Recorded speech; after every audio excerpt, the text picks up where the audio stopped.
You guys quoting something that I have no idea what they're talking about. They watch too many reels. Okay. They were on too many Zoom What's that guy? Yeah. meetings? Oh, We'll do it live. Yeah, that guy. I can't remember his name, the guy. which is nice, actually. We're too old, Wendy. No, this is like a 2000s right-wing commentator who had like a blow up about going live. It's funny. Oh, are you Yes, talking they about? made it back. No, No. Kathy and Tom. gosh, Well, just so you know, on our end, it gave us no notice that the public hearing Zoom link stopped, and now I had to go into the regular session. So that might be where Tom and Kathy are. Oh. Yeah, he had it on mute, so we only have staff members in the audience and none of them there's Kathy's. were rushing up to chat with us, so. Bill O'Reilly. Kathy's on here.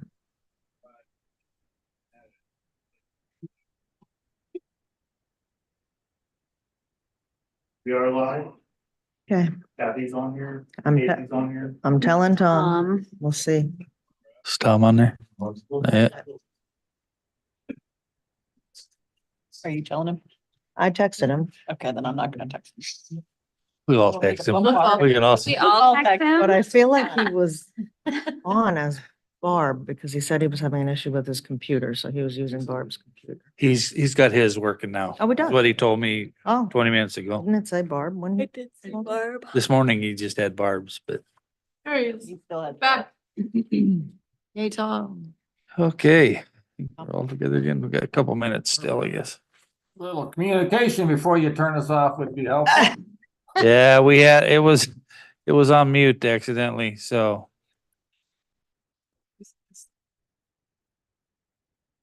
just keep me on your toes. There are now 5 staff members and David Jank is here to probably talk about his report or his appointment, maybe. Well, I don't have that. Maybe just keep his eye on you, Tom. Is that letter in here? Yeah, I need to be kept an eye on. Or- Oh, yeah, the letter is on. the- Yeah.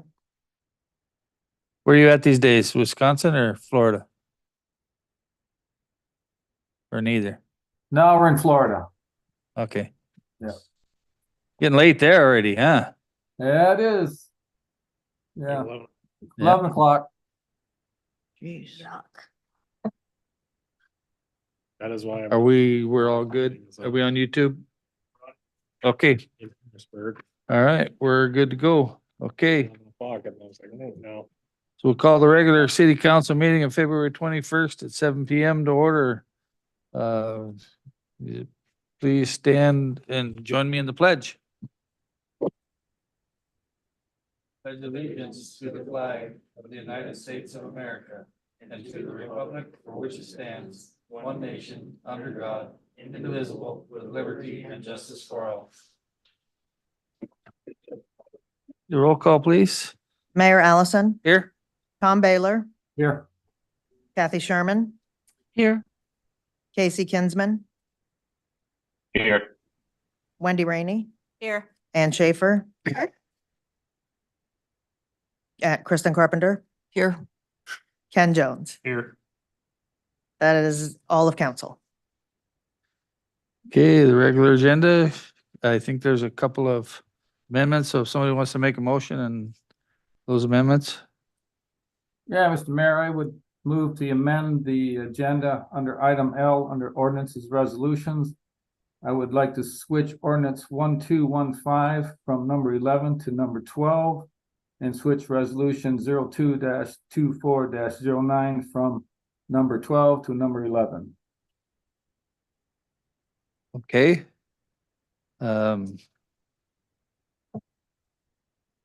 I think we need to discuss the terms of the loan before we okay the loan. So that's why I would like to do that. Yeah, okay, we're good with that. I think there was one other amendment, but let's go ahead and vote on that amendment and then we'll take the next one. So all those in favor of the amendment, say aye. I, I. Aye. Oppose? Motion carries. And then there was Kristen? Yeah, Mr. Mayor, I was going to propose that we add a discussion item. I don't know if it would go under new and miscellaneous business or, Maybe like, yeah, like 12A, call it. yeah. Well, just that we talk about a couple of things that we might want to think about what our position would be when we meet with Representative Stutes and Senator Stevens on March 2nd. So the issues that I was thinking of are the base student allocation, the Alaska Marine Highway Operations Board appointments, and the proposal to allow the state permanent fund board to borrow funds to expand the permanent fund were three issues that I thought of. There might be others, but Okay, is there a second to that? Second. Okay, all those in favor of adding an item for discussion under 12A, say aye. Aye. Aye. Aye. Oppose? Motion carries. Okay, so the agenda as amended is, You can say no if there's a. is there any objection to the agenda as amended at this point? I think that was all the changes we need to make, yes? Yeah. We knew about. Okay, then the agenda will be approved as amended. Disclosure of conflicts of interest, ex parte communications. Hearing none, communications by and petitions for visitors. Is our guest speaker Blake Phillips online? Okay, Blake Phillips from Alaska Permanent Yes, sir. Capital Management. Go ahead, Blake. Great. Thank you everyone for having me this evening. We're going to be walking through the portfolio recommendations for the permanent fund. I'm going to go ahead and share my screen if that's okay. Oh, I cannot.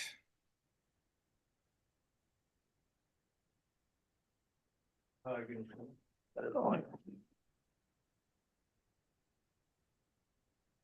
ahead and try now.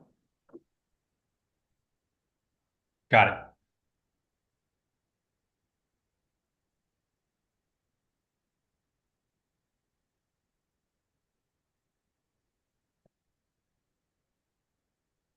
Everybody see that okay? Yep. Yep. Yep, we're good. Great.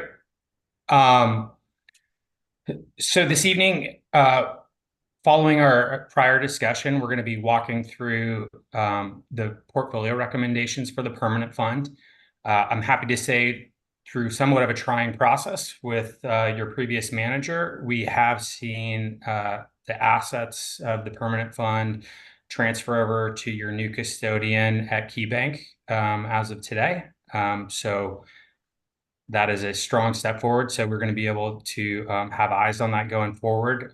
We will be managing those assets to the legacy IPS until we have a decision that hopefully we'll able to reach tonight. But if not, that's okay. Happy to take part in these discussions as long as we need until everybody's happy with the outcome. The biggest thing, this slide, I've shown it to you, I think 3 or 4 times now, but really this is a perpetual process that we'll be going through. Every year, we'll be looking at this to pass a resolution to confirm the asset allocation, to confirm what the goals and purpose of this permanent fund are. And so this is going to be, any decision made tonight shouldn't be thought of as concrete. We're going to be constantly coming back to it and making adjustments. And so this is really, we're in the planning phase here, but we're going to be coming back to this every year and as often as need be due to the changing circumstances of the city. So this is from code. The primary goal of the fund is to maintain the purchasing power of the fund's corpus. So inflation protect these funds. The secondary goal is to attain a market return through cycles. And so preserving and protecting the capital of the overall portfolio, but basically the way we read this type of language is whatever we want to make a commensurate return for the risk that we are taking. That is how we look at investing, is we're going to be paying a certain amount of risk for that return. And that's really an important foundational understanding piece for this entire conversation, because we don't want to be taking any risk that we do not need to be, or in excess of what the return is. We're not trying to hit home runs every year to, just get this thing as high as possible. I mean, we do want to grow it as much as possible, but really in a considerate manner and for the goals of the city. And that should be the primary purpose. And that is what this portfolio will be optimized for. So in our last discussion, I brought forth these 3 models, and these are based upon how your code is written, our previous discussion, and what we think is appropriate and commensurate with kind of similar different styles of funds within the state. And so from left to right, you're going to have a more conservative, and as you go to the right, a more growth-oriented portfolio. What I'll point out where you're at right now is around Model 6 to Model 5. So you have about, and I say that because there's this 58% risk asset number. Those are the assets that we're looking at to be the primary source of return for these funds, with the other areas of alternatives and risk control being areas that we're looking to either add additional characteristics such as inflation protection through commodities and real estate and alternatives. But the bonds and cash are going to be, kind of our rock in the storm when turbulence hits. So as we go from left to right, you can see both the returns, but also the risk increases.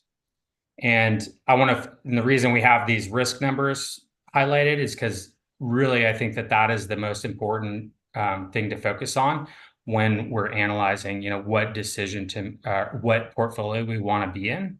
Because in these longer term portfolios, the most important thing is to be able to stick with the investment strategy that is selected. Because if we're changing investment strategy in times of turbulence, if we move with where we are right now in a Model 6, and then we hit a period that is somewhat like COVID, this is the kind of return that we can expect to see, and was probably experienced under your prior manager, as well as what we experienced, everyone experienced during those times of turbulence. But so down 27%, that's very hard to look at, especially, as a steward of public funds. And so it's important to understand, what we're signing up for and what the ride looks like. And so in any given year, what these numbers are saying is that it would be well within expectations to have the portfolio down 13% or up 32%. The reason I focus on risk is I don't think there are going to be any complaints if we're up 32%. But when we experience those down 13% years, those are big numbers. The permanent fund is around $9.5 million. So losing 13% is losing over $1 million. And so, but you can see on the lower end of the risk spectrum, it's not necessarily that much better. And this is the kind of risk that must be taken in order to attain a certain level of returns. But it's not a straight line. Now, Can I interject real quick? Yes, please. I'm not sure I agree with you when you say we'd be losing $1 million. I would prefer, I think you would say we would be down $1 million. Because we really haven't lost it as long as we stayed invested for the long term. Sir, you are correct. And that was the point I was trying to make. And I apologize for incorrect words. So you were exactly right. So over the course of the ride, that's not losses we're locking in. that is what we will experience. However, if you change portfolio strategies during those times, then we would be locking in those losses. When you de-risk to do that, you're going to have a much longer path back.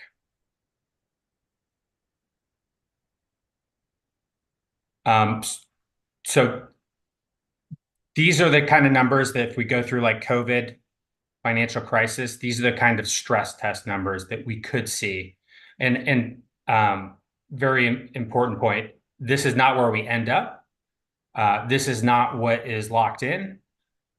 This just can be a place that we experience over time. And it's just important to recognize that. So the next consideration is going to be, so that is the risk that we're going to be taking on in each of these portfolios. There's the annual return number up here, but this long-term return number is the line that we like to use. That takes into account, it's a more conservative view because it takes all those the way that we get there, very much like the amount of volatility that we experience does affect the long-term return. And so this number takes into account all those considerations as well.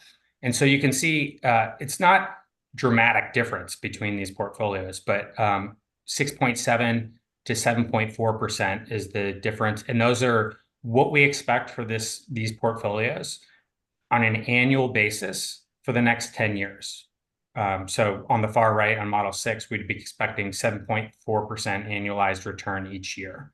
And the only thing I can tell you 100% is that we won't get 7.4% each and every year. It'll be a much messier combination. But then we take that number and then we're going to subtract out 2.5%. That's what we're using for our 10-year expected inflation number right now. And it's kind of front-end weighted because we're elevated above that currently. There's a target rate of 2% by the Fed. And so we're still not there. We're sitting at about 3.1%.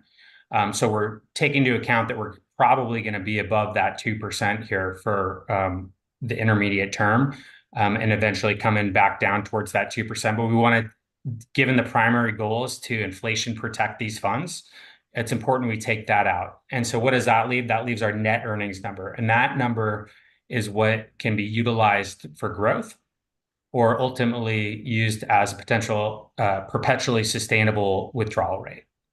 And that's why we use that net earnings number. So, currently the permanent fund withdrawals have been kind of as needed or, kind of specific based.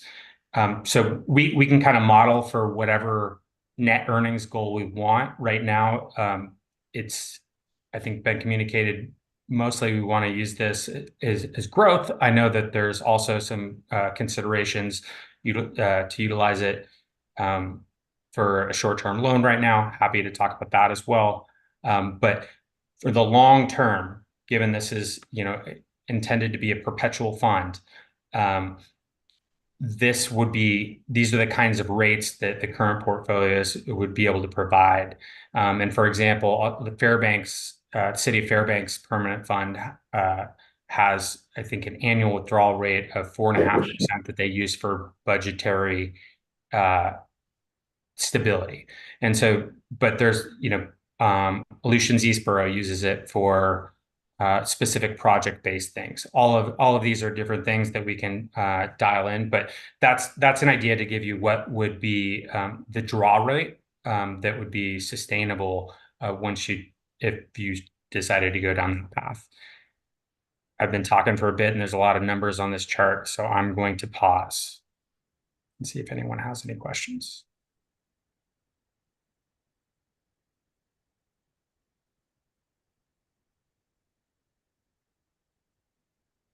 Doesn't appear to be any questions. So this is an example, this is a representation of, given the current portfolio size, and we're conservative, we've only seen, there are still some assets to come over from UBS, but the current assets that have moved over are 9.3 million roughly. And so we're utilizing that as a starting point. This considers no further contributions and no further distributions. And so the numbers that you're seeing is our expectations over the next 10 years. So based on where we are today, no further contributions, no withdrawals, when the conservative of the options that we presented, we would expect you to be at 17.8 million. That's going to be the 50th percentile. And with the blue box representing 50% of outcomes. So that's very kind of high probability area of where we end up at. And then you can see on the green bar and the red bar at the bottom represents 97.5% and 2.5%. So just cutting off the extreme tails. But the blue box you can see is really going to be where we would expect to come out at. And so you can see the overall growth over the next 10 years is not widely varying. But you have an extra 1.1 million in the Model 6, but with the ride to be expected to be a little more volatile.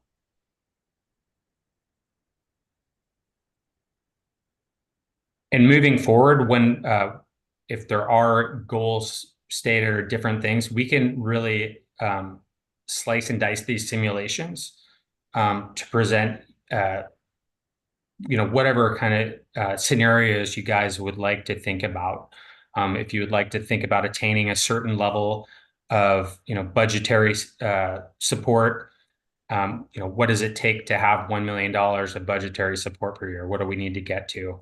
And what does that look like in different models? What do we need to do to just get it to $100 million? All of those different things. And I mentioned this just because, we act as a fiduciary on the city's behalf, but you guys are fiduciaries and stewards for the city. And so we want to present to you whatever data or information that you need to make those decisions. And just please always remember we're here as a resource for you, and we're happy to do that work.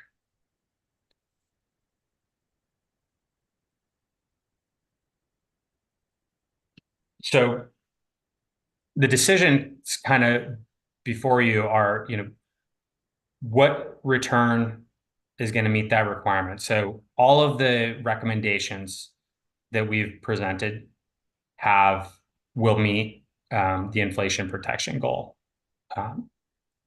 So therefore, it comes down to really what are we looking at from, I think more importantly, a risk tolerance. What is, you're already currently have a fair amount of risk in the portfolio. You're at the upper end of that spectrum. And that is completely appropriate from a risk capacity standpoint.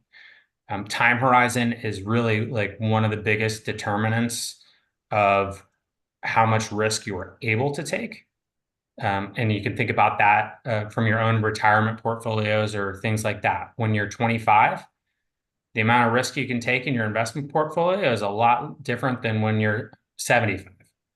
And so, you have less time to work with, less, you have more liquidity needs, those kind of things.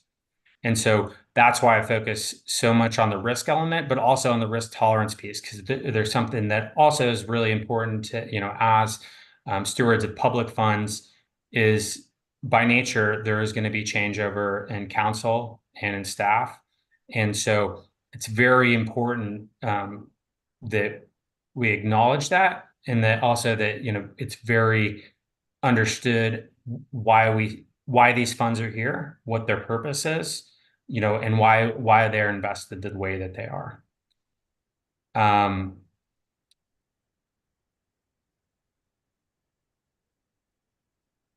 I'm going to pause again. So most of the rest of the prepared stuff I have is walking through our recommended resolution and policy changes.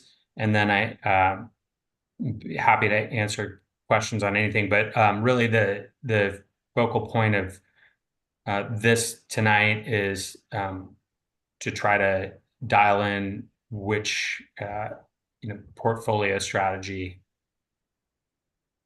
would be preferred. Questions, comments? Yeah, I've got a question. Go ahead, Tom. So are the funds are moved over, so are those funds already invested? They're not moving cash over, right? They're moving over. Correct. We requested that they were all moved over like kind. So that we remained invested. There was nothing that caused dramatic red flags where we were like, this has to go out. There's nothing that is, we haven't, the assets just landed today, but we already had eyes on what those particular funds were. And so we'll be, due to the tax data, there's no problem with us trading out of these. But we're not looking to, really churn the account. So we'll transition once we've decided on a forward strategy. Okay, so yeah, you've looked at that. There will be some changes in the assets that we're currently in then.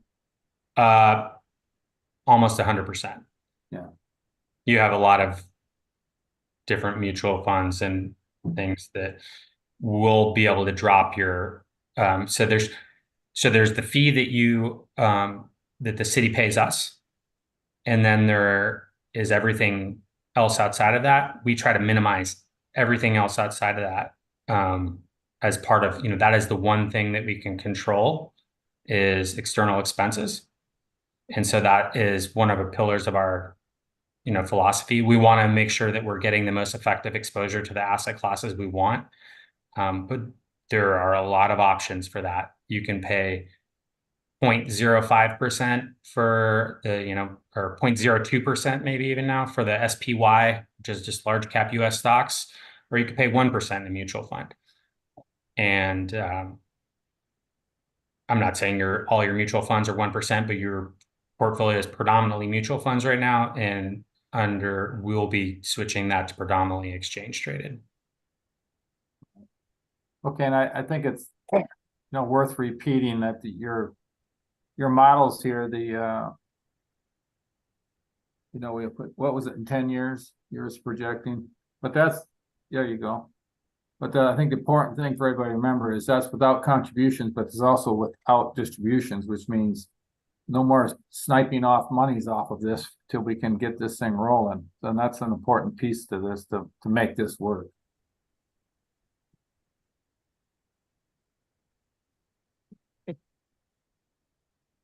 Yeah, Kristen?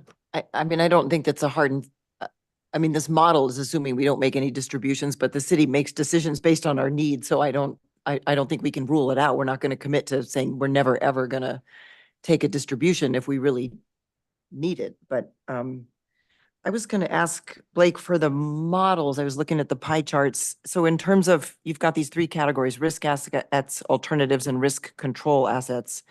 So if you were to rank those in terms of volatility, risk assets would be the highest, alternatives would be the second highest, and risk control assets are the least risky. Is that right? I would say that your first one is right. Risk assets is definitely the most volatile inherently. But actually the risk control and the alternatives, it's hard to say. We've actually, when we were coming out of these zero, like very low interest rate periods, the inherent volatility within bonds was much higher than it is today.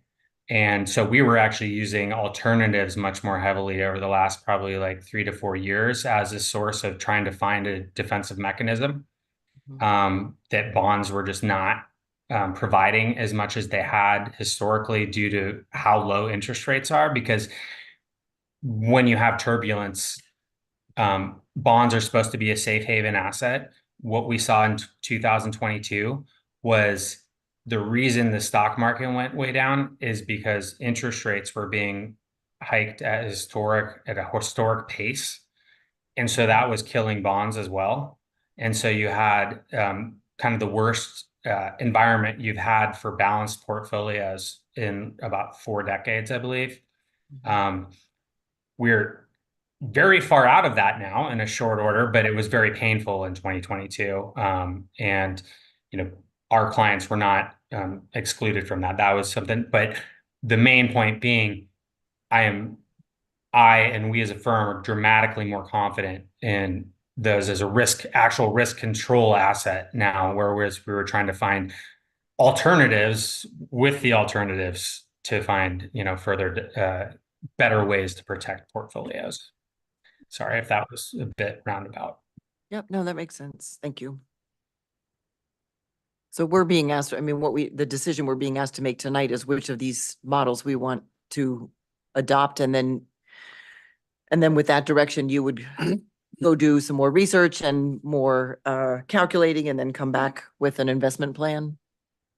Nope, we have that for you. Okay. So these all, all of these models are expected to meet the stated goals. Right. I have all, we have the three different the difference between what your three resolutions, I have those tables also included in the packet. And then I have the recommended investment policy language, which would apply to any of the decisions as well. So if you make a decision on the model tonight, we're ready to move forward with any of those. We've run the numbers on all of them.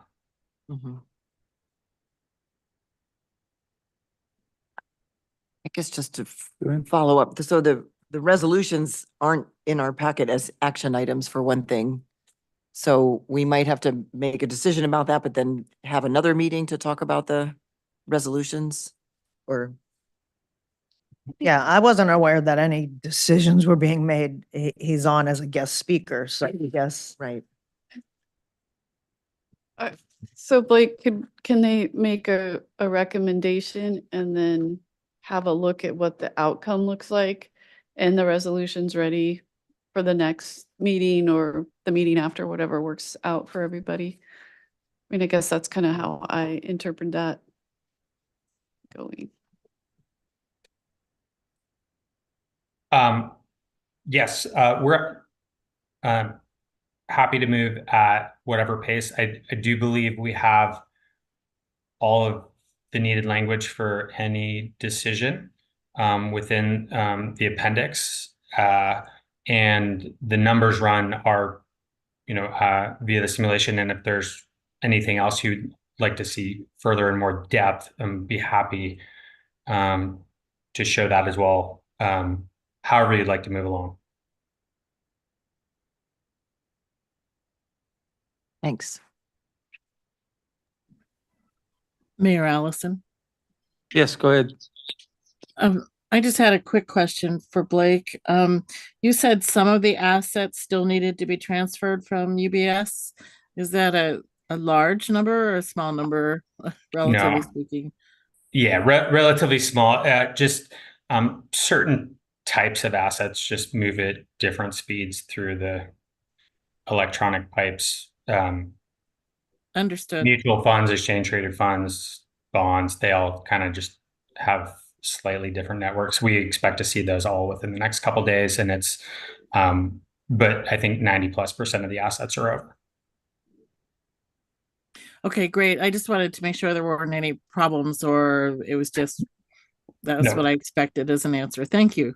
No, I think Sam and I and KeyBank have worked through all of those issues with the prior manager. I think everything's ironed out at this point. Councilmember Schaefer? Yeah, thank you. Thanks for the presentation and all the information. I think once we decide on what our investment plan that we're gonna do, which, I interpreted we'd put it on the pending agenda and then do it at the next meeting or so. But I would be interested in having that discussion or doing that experiment or, exercise of figuring out what what our goal number is to have in the account. We're not just gonna want it to grow forever. The point is it to be there to support the budget or support capital projects, support our needs. So once we have our investment plan, working through those exercises to, what's our goal number and how do we want to use those funds? I think would be important.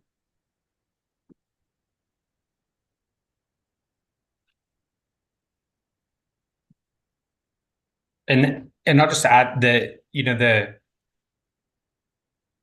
the use of these funds can change over time, Mhm. but it is, I think, very good to set goals. So, it's not necessarily vague.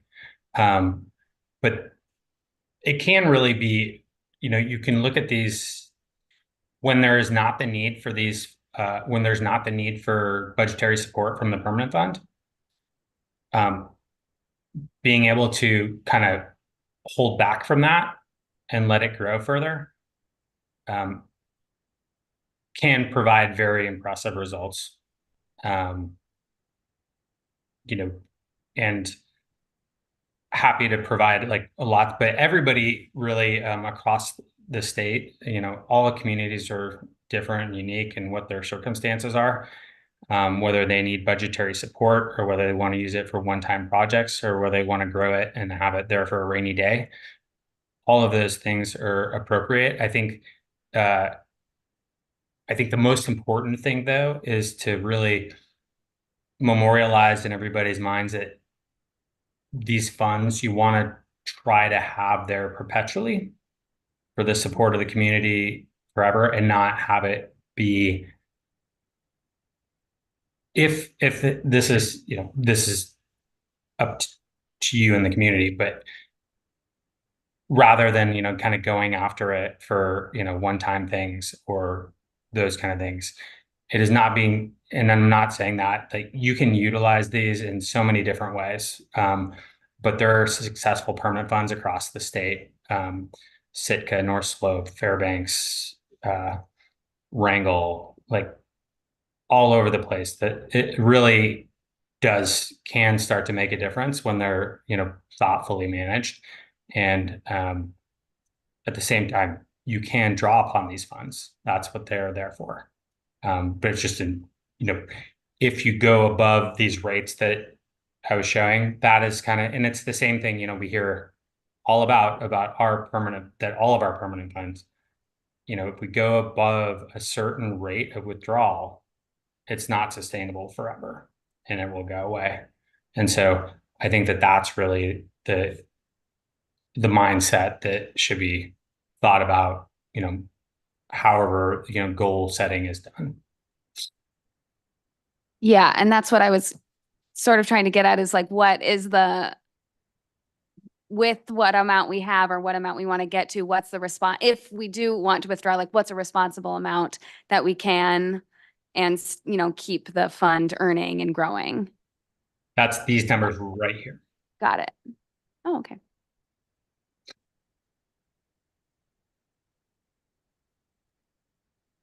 It's the old Yeah. 4% rule, right? So I think council needs to keep in mind that this is, as you're thinking about which plan to go with, or model 4, 5, or 6, this is all long-term. Unless somebody thinks you're gonna start drawing down 2/3 or a third or half of this permanent fund in the next 4 to 5 years. This is all long-term that we're talking about, trying to get out here 10 years to grow this fund, to help this community. And, we're gonna have some projects that we might need help on. We start redoing our wastewater treatment plant. That's the kind of thing where we're gonna have to step in and maybe draw some out from matching funds. But other than that, as long as we use our heads a little bit here and be conservative the way we spend this money, this thing will grow if we let this gentleman take it. And I would suggest that we go with the Model 6. That would be my preference. Thank you. Other questions, comments? Yeah, Mayor Allison. Yes, go ahead, Counselor. Yeah, just going back to the 4% rule, which is great. I think that's just going back to our conversation. We just need to decide, you mentioned Fairbanks as an example. They draw down 4.5% every year for budget support. We just need to decide what are we growing to? Are we growing to $1 million? We want to have $1 million in here, and then we need to work backwards and say, okay, well, what gets us $1 million at 4%? and then we just need to be growing to that point, and then from that point we can start looking back, working back, and having that available for our budget support. And as was pointed out, some years we may not need it, and some years we may, but we just need to have that conversation of what's that number that we want available for us, and grow to that point. Is kind of the way I understand it. Please correct me if I'm wrong. That's not, that is not incorrect. But also we can provide, I mean, that is I think a good framework of looking at it, for what level of support would be, really meaningful, across the state. Like, we look at a lot of things,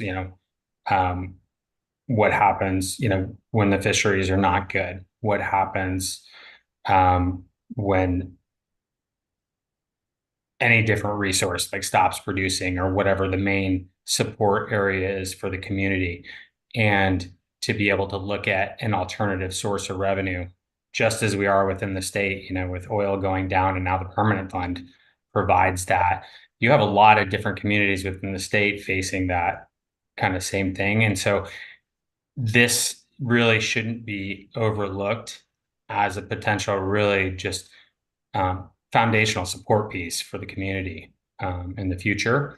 And so I think that is the right way to look at it, is, what would we like that number to be able to be? It's good to be kind of optimistic and saying, like, what would, in our greenfield mind, what would that number look like?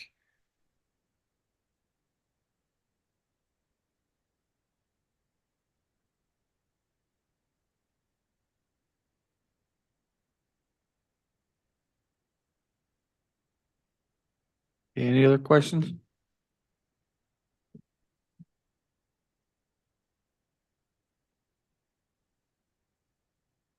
Doesn't look like there's any other questions, so I was just going to share real quick if go ahead. this just within the packet, if you go, there's some red line language. It's really not particularly that significant. The investment policy language we were able to work with pretty good.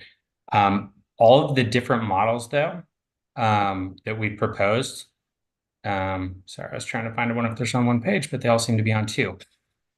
So for model 6, it gives you much more detail. And then even breaking down those. So I gave you those kind of 3 larger groups. This breaks, so you can see the risk asset group gives you specifically what those sub asset classes are. So you can see, for example, in the risk assets, we have specific allocation to US large, medium, and small companies, international developed companies, emerging market companies, and then also US high yield credit, which is also some kind called junk bonds, but that's why we put it in risk assets. The resolution also lays out, or this table lays out what our target is going to be. That is how we will be benchmarked against it on a pro rata basis against indexes that match those different asset classes. And it also sets out guardrails. So we have discretion to be able to manage, through the market environment without coming back to council and having to have, strategies changed or those things, but within a certain range to enable to make sure that, there are risk controls within there. And we design, all of our investment policies we design, even though that we've just started working with the city of Cordova, were we to not be working with you going forward, we would at the very least hope to have your investment policy strengthened for you so that nobody can come in and do anything that would kind of jeopardize the long-term goals. And so that's how we set out all of these. And that's what these allocation tables show, is just very specifically where we intend to invest, and what the discretion around those areas is. And so you have that, those tables in there for all three of those if you wanted to kind of see the minutia differences between them.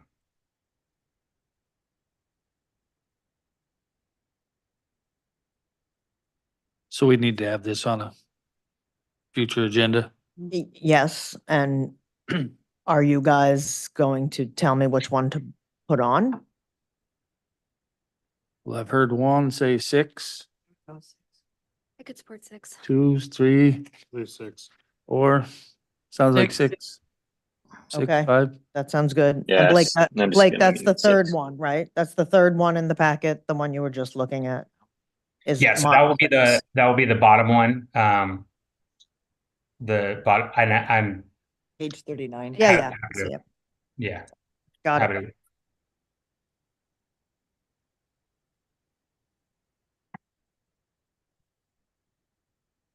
So at our next meeting, we'll bring forward the investment policy with a new resolution number approving that with the red lines fixed to the way he's written it here. And then this Model 6 one. Mhm. Okay. Hey, Thank you, Blake. anything else you had for us, Blake? No, sir. But if anything else comes up, Sam absolutely knows where to reach me, and I'm happy to provide any further feedback you might need. Thank you very much. We certainly appreciate the attention and Mayor Allison. your dedication. Yeah, go ahead, Counselor. Yeah, just question to call back. I don't think we actually talked about, I know you mentioned Blake at the beginning of your presentation, mentioning our $3 million kind of self-loan and repayment. Do you have any insight on that? I know you've worked with Sam on that. I know we're going to discuss it, but as now you're kind of our fiduciary, any insight you could provide as we go into that conversation it would be appreciated by me. If not anyone else. Yeah. So I tried to provide, and this is not something that hasn't come up before in other communities. Really what I want to be able to provide is kind of the objective feedback on what the financial impact is from doing that. On the loan that Sam, described, it is a shorter term loan, and it seems like the major source of uncertainty is how quickly the Fed would actually get you guys those funds. And so to avoid the kind of high rate of return that, current, I think line of credits are causing, you were looking at potentially drawing, taking a loan from the permanent fund. The impact on long-term from those kind of programs is, one, it is very, hard to model any kind of risk from how those things would go in this case, where at least my understanding is that, backed by the Fed, your term that you would be loaning is from 6 to 9 months. The impact, I think, would be somewhat limited. In that case, it'd be hard, necessarily for us to model other than just kind of plugging that in at, whatever the agreed upon loan repayment rate is. Where I have much more reservations with this kind of activity is when it starts becoming, there's a reason that there was an Alaska Permanent Fund set up, and then there was ADA set up. ADA was set up to do those kind of loans, and the Permanent Fund was set up in order, even though we've had that recent program, which has really been shutting down for local in-state investing, the idea, I think, of keeping those separate is so if you start making a lot of loans that are going to be based upon that have going to impact from the Cordova economy, you kind of risk kind of leveraging yourself to your local economy. So that which is not necessarily the best correlation, because if there's a lot of loans out in the local economy and the local economy goes south, that is when you're going to be needing the permanent fund the most. And when you're going to be probably facing potentially not the return that you were looking at from those loans. That is kind of a different program than I think what is being proposed. But I just those are the kinds of, I think, concerns that we look at. We get very often asked, what we think about the Alaska economy and those kind of things, and we can provide feedback. We have, we work 100% within state, and we have communities all over state, so we do have some insight into that. But it's not the way that we're investing these portfolios. We're looking at these on a global basis and constructing a portfolio that has, and we're specifically looking to diversify out any kind of unique risk, which would specifically be like local economy risk, country, sector, company, anything like that. And so that's the door of risk I think that you open, is providing kind of more, really kind of doubling down with these funds into that local risk, if that makes sense.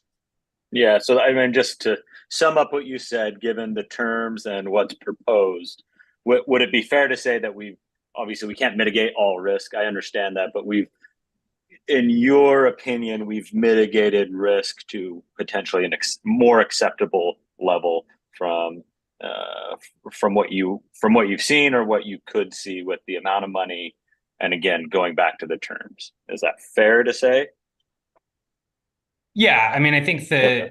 it is, because I think there's, the two main areas I'd be looking at is time horizon, which seems very short, and counterparty, which is not actually local, it's federal government. Not to say there's always not some uncertainty what those guys are going to do, but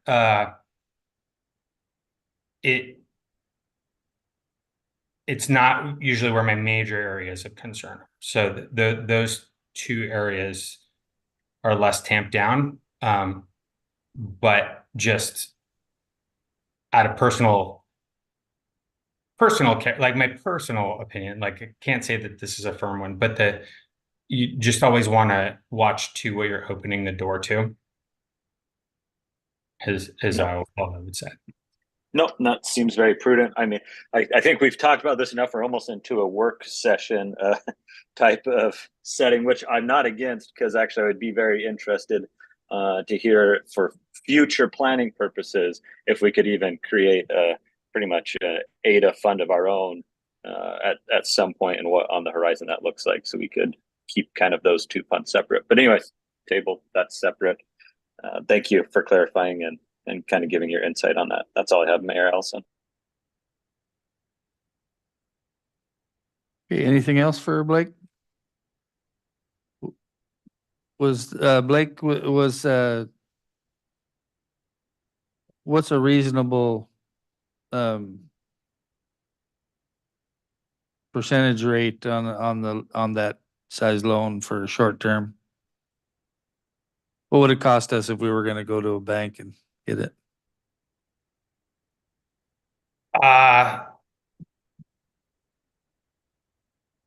7 to 9.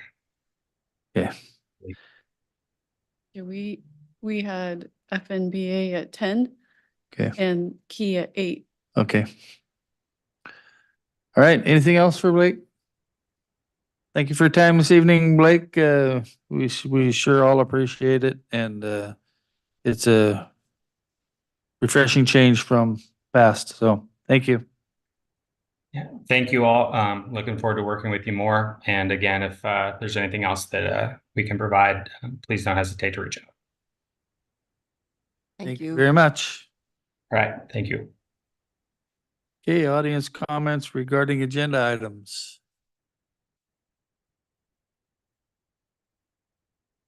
Come on up, state your name and address, and Hello, everyone. Kathy Renfelt, Cordova Chamber of Commerce, and I just wanted to make a comment on how nice it was to work with Sam and Megan on the MOU for the Cordova Center marketing, and glad that we're moving forward on that. And also just wanted to make a comment to draw your attention to, this is not an agenda item, but since I'm up here, we're going to be offering a regenerative impact studio in Cordova in cooperation with colleagues in Hawaii, which will, the focus is it's kind of a business accelerator to create more offerings for visitors that have a net positive impact on the community and environment and economy and culture. So you'll be hearing more about that soon. But I'm gonna stick around in the audience here in case you have any questions about the MOU, and thank you for working with us on that. Thank you, Kathy.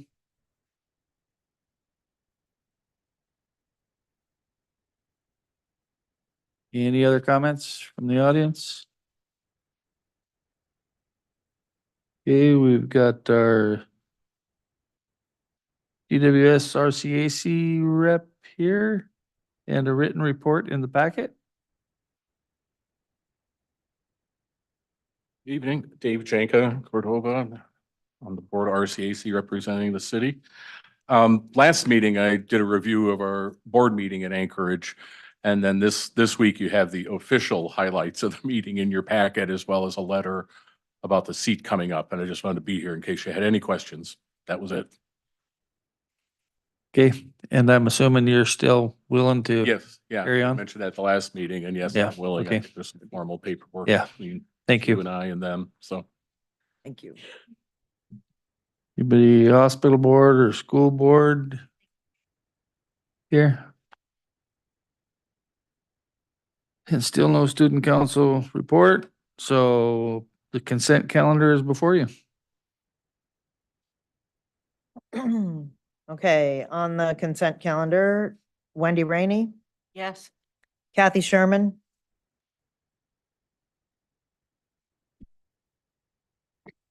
Yes, sorry. Ken Jones, Yes. Ann Schaefer, Yes. Kristen Carpenter, Yes. Casey Kinsman, Yes. Tom Baylor. Yes. The consent calendar is approved.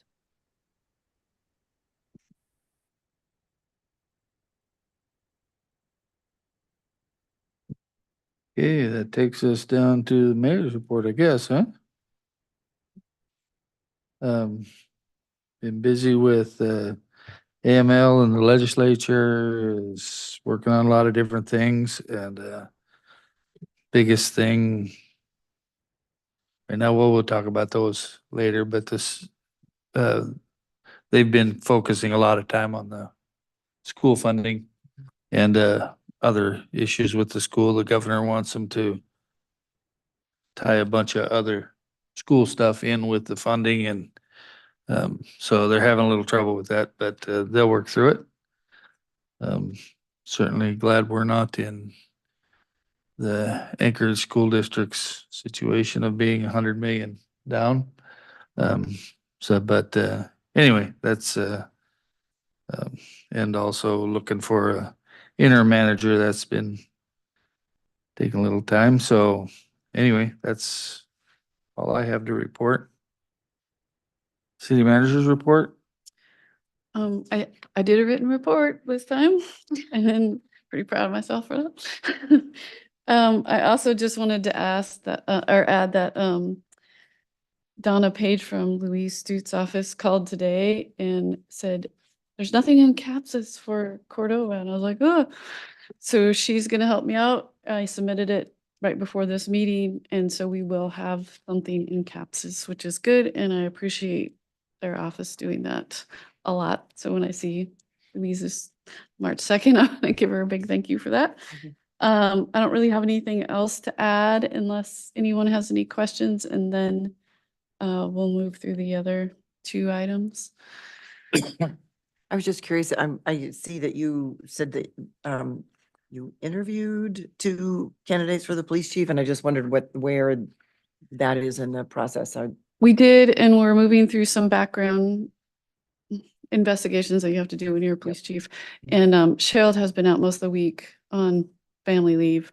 So I suspect on Friday we'll kind of regroup and get that rolling again. We've been in contact just to let them know Okay, that we're, great.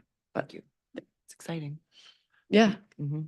Do you have an update on the finance,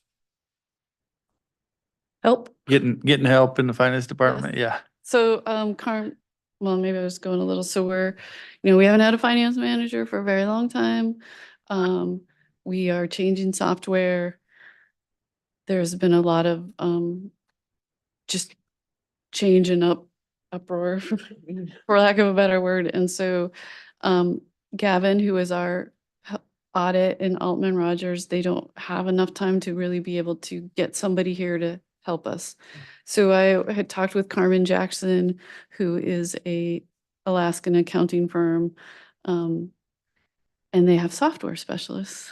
And so this just got a letter of intent, and we did a contract for under $25,000 to get somebody here now to help us with this software. We have things in 3 different places. We're having issues, and to just help us overall in our financial, we really need to get a handle on where things are at.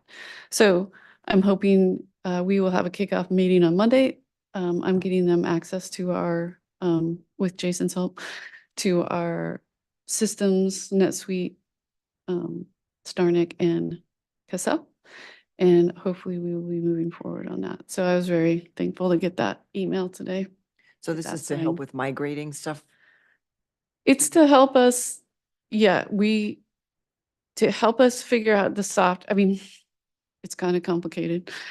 There's a lot of not talking between the 2 new softwares, and then there's maybe some things that were expected that should have been or should not been, I don't know. Some functionality? Yeah, that Mhm. we are missing and that we are desperately needing, and staff needs to get caught up. Mhm. They're behind because they're trying to learn these softwares, and yeah, they're Mhm. burnt out. They're Yeah. struggling a little bit, so we need to make something happen, Mhm. get that moving. Yeah, we need to help the finance department as much as we can. I think that they've been short-staffed for a long time. Yeah, And we've got one, if Barb wasn't willing to stay on like she has been, she is going to retire someday. yes. And since she's ready to retire, she's not, she's just helping us out. So, Yes. And so- she just walked out the door like at Yeah. 7:15 or 7:30. yeah, and our other one in there is putting in Yep. way They're- more hours than needs to be. So we need to do what we can to get them some help, and maybe get a little creative on our recruitment or something. We need Yeah. to find help. We are working on the comptroller job description, and we're gonna try to put in some remote, consider remote work with hybrid. We do need somebody to be here at some point in time.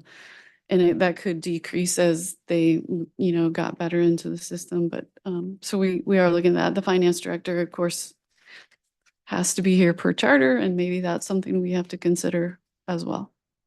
So any more interest in the finance director position? I know you said you had, no, okay. Nothing on either one. Yeah.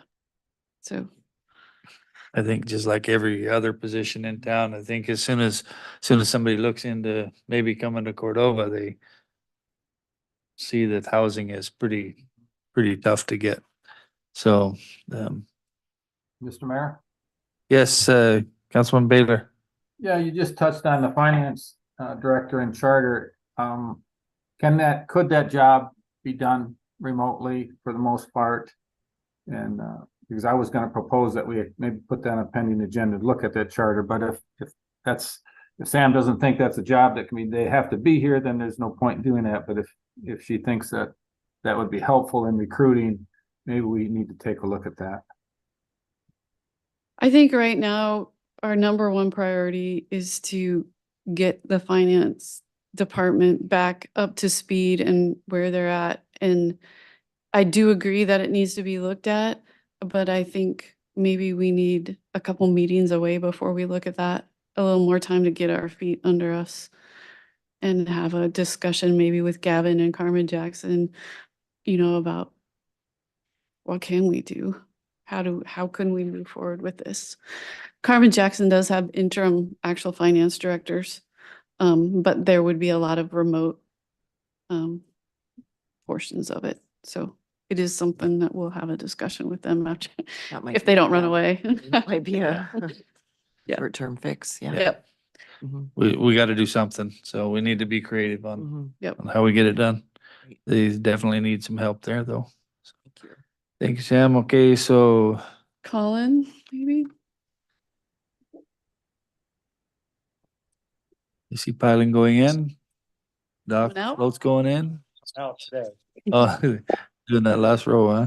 Good evening, everyone. Colin Bronson. I have my report for this week. Construction continues on the floats in the roadway. Right now, we're focusing on demo G float and the seaplane float and the east access trestle. Additional barges are coming. I think we have 3 more barges en route, 2 for sure, possibly 3. Next week, we have a 3-day maintenance shutdown on the crane. Roadside work will continue. I bring that up just because I get a lot of questions on, oh, so they weren't driving pile today or they weren't pulling pile. But anyways, usually that's weather related, but they do have a 3-day maintenance shutdown on the crane scheduled next week. And, you could pour dozens more bodies on this project and it wouldn't speed things up because we have 1 crane. I only have 2, one on land, but 1 floating crane. So it's very important. They need to do some maintenance, just how it goes. So, but there won't be any scheduled maintenance for the duration of the project as it's scheduled right now. Design is 100% complete. We're going over some, odds and ends of what you design isn't necessarily what you find on the road in the water. Really, this is more roadside stuff. What's put on the CAD design software doesn't always match up with what you find in the dirt. So we're finding little odds and ends, nothing so far that requires a change order, but there's just little things, stormwater drains or, running squarely into a beam or something like that. And we're going to have to bend them and turn them and move them and make small alterations. But again, so far, there's nothing that's going to cause a change order. So that's good. Just little things.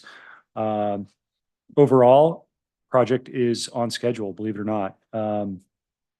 We're looking, I'll get back to the dates later, but we're on schedule and moving along well. We're about 75% through on roadside digging and H-pile installation. We're getting, I think we have like 30 panels, 28 panels in already, and those drop in pretty quickly. So that's going well. And then the floating part, we had a big meeting today about adjusting the overall plan. Originally, we were going to work from west to east and just work all the way back and have G float be like the last thing we did. But realizing, time is critical and we want to get boats in as soon as possible.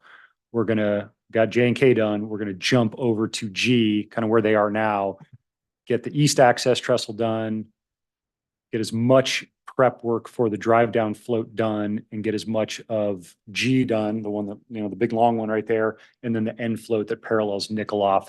So if we get that done, then we can back the barge out and get those guys out of the way. So as boats come in and we start getting busier at the launch ramp and just in the harbor in general, we'll have some more breathing room so we don't have a big cork in the middle of all the traffic. So that's good. That didn't take much other than just, giving those guys, hey, this is what we're anticipating. So what can we do to alleviate some potential stressors on the waterway? Environmental and permitting. The only issue, actually isn't an issue, is our Class A take of sea otters. Actually 1, not 2. Last time I reported it was 2, but they get weekly reports, which are compiled into monthlies.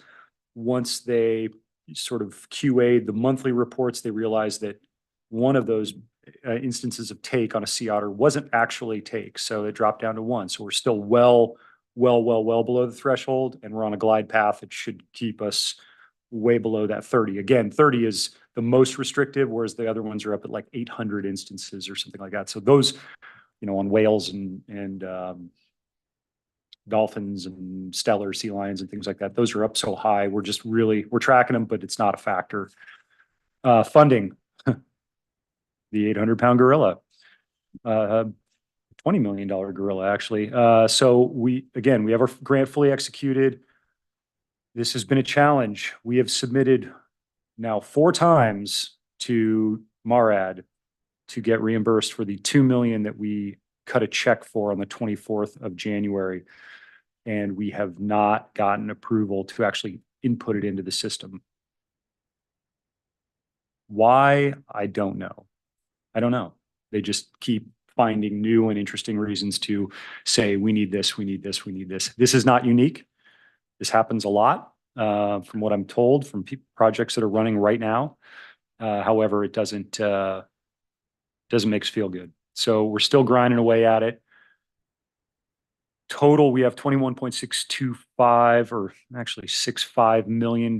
So it's 20 million from raise, and then about 1.6 in tier 1, and then another $25,000 loan. So we've got other monies, but not much. So the challenge is, obviously, you guys know, we just need to get that cash flow going. Sam and I have been working on a couple strategies to what do we do if we don't tap into that permanent fund? How can we, keep taking bites out of this 20 million? Do we do more frequent, smaller bites, or do we go for bigger chunks? The smaller bites would be 2 million at a pop, and try to space those out, or decrease that space. So maybe every 2 or 3 weeks we submit. We just keep recycling the money. We do have the challenge with that is it's just going to take forever, and nobody has that kind of time. So that's a possibility, but probably not the best one. That's where we're at. So cash flow. Overall city notes, southwest corner of the harbor is closed for demolition, but if you haven't noticed, Nikolav is also closed all the way up to AC now. The vessels that we're going to put back in place, we're going to try to get them to the exact same or as close to previous slips as possible. Obviously, there might be a length or a new numbering system. We have new numbers on the different floats, so it may not be exactly, but we'll try to get people as close as possible to where they were. If for some reason they don't want to be there, that's a harbor master discussion. Vessel electrical connections and testing will begin in the coming months, probably late March, early April, once we get that compatibility testing equipment in, and the boats can plug right in, and it'll just read whether or not what's on the vessel can handle what's coming out of the new electrical system. That's a free test. It's on a cart sort of thing, and they just walk it up, plug it in, and it'll give you a green light or a red light. Which brings me to a point that when I say ready for boats to tie up, we're looking for mid-April to do that, but there won't be potable water or electrical available. That's been kind of the case the whole time, but just to communicate that to you folks, it'll just be a place to tie the boat up. So that's really our focus, just to get safe berthing for boats, and then have the access trestles. So obviously people don't have to take a punt or skiff or something to their boats, because that would be a mess. Vessel measuring, this is kind of Tony's world, but I'll share it with you. Tony's been measuring, his crew's been measuring vessels length overall. That is all permanent features on your boat, stem to stern. Anchors and skiffs and things like that, they don't factor in, but measuring boats so that he has accurate accounting for slip fees. So he's been going around doing that, continue to do that as we start putting boats back in, but for the North Harbor as well. Serves to begin, some dates we're tracking. Serves to begin 25th of April. That's when their barges come in and boats will start moving around. So again, we're shooting for 15 April to be able to tie some boats up. Ideally, in a perfect world, we'd have all the finger floats in and just no hotel services for them, and they can just tie up. But we're going to do the best we can. Fishing season, 15 May. Obviously, we want to, just continue putting boats back in slips by the 15th. And construction completed mid to late June. That's all I have. Questions? Yes. The issue with the reimbursements from MARA, do you anticipate that like once one happens successfully, then it like the process will be smoother moving forward? Or is it gonna be, is there just no way to I know? just, logically, you'd think, and perhaps that's true, but I just don't know because so much of what we get back from them is just, You just want like another, like, show me the cost broken down this way, or show me this documentation. well, that's what we're going through right now. But I Yeah. think once we crack the code, it should get easier. Should, but Okay. that's kind of a dangerous word to say with MARAD. So every step of the way with them has been painful. And every phase we clear, it's like we start over again with them as if we've never met. And so this is a new phase, and everything we've done up until then, everything is to get the money. And so now I don't know if things just got stricter or what the case is, but we've been submitting. And they just keep coming back with more and interesting ways to ask for different data. And it's all there. It's just, but there's no checklist.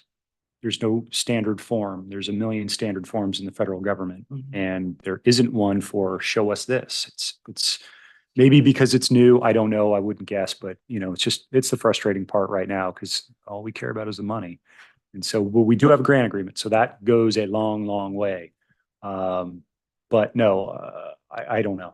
I would love to tell you I had some, the only anecdotal information I had is that, I had a conversation with our grant manager a month, 2 months ago, and I just said, hey, it sounds to me like we're not going to see any money until the end of February. And he said, yeah, that's probably right. So, I don't mean to be evasive. I wish I understood this stuff better, but apparently no one really understands it all that well. Every time we reach out to a subject matter expert, they're like, yeah, you're in uncharted waters with this one. So it's tough. And it's tough on us, tough on the city, tough on our contractors, because we've got a huge bill that we owe them. So that's where we're at. It's just crazy. It's like, not like we're the only grantee.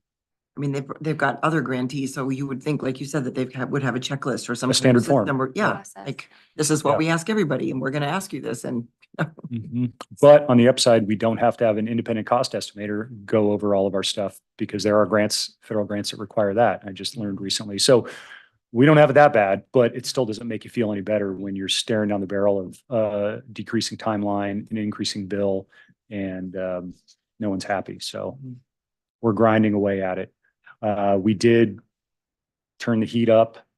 We're waiting for the water to boil, so to speak, with DOT. We went back to Murkowski's office, and they're helping out again the same way they did for the grant agreement. So, and they're not happy about it either, because what they told us, DOT and the senator's office, was they get it, they know, they're going to fast track this thing.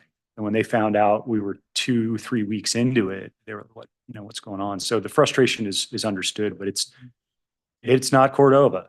It's not a unique problem. I mean, we're, hearing about this from all of our partners in pain. So, yeah, so it's not all terrible. I mean, great work's getting done, but we need that money.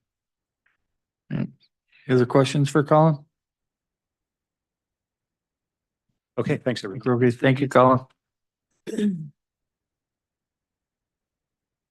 So the MOU is in the packet, and Kathy and Megan are here. I feel like we've done a good job of moving through the our understanding of what was council's expectations were, and we can either just have Megan and Kathy come up here and you can ask questions if you have any, if anybody has any questions or concerns. The 20,000, I kind of touched on that a little bit. It's so in 22, but the budget was cut to the chamber. What is it, 22 or 20? It was 22. 21, it was cut, and then in 22, the $30,000 was put back into the chamber's budget, and the understanding at staff level now or then was that it was 10,000 to make up the 10 that was cut in 21 to bring it back to 90, and then 20 for marketing. I hear 30,000 a lot, so I just wanted to explain why this said 20 instead of 30. I did go back and try to find it in some minutes or think, but it was just during a budget discussion when it occurred. And it hasn't been documented in that sense. But we can have a conversation about it if you would all like that. I do have one question. Thanks. I just wanted to ask, the MOU, I'm looking at page 48, and the first item says, the chamber shall discover new potential clientele and continue to develop existing relationships within the specific target market. So does that mean that the chamber is actively sending out packets, like calling professional associations and saying, would you like to host your conference here in Cordova?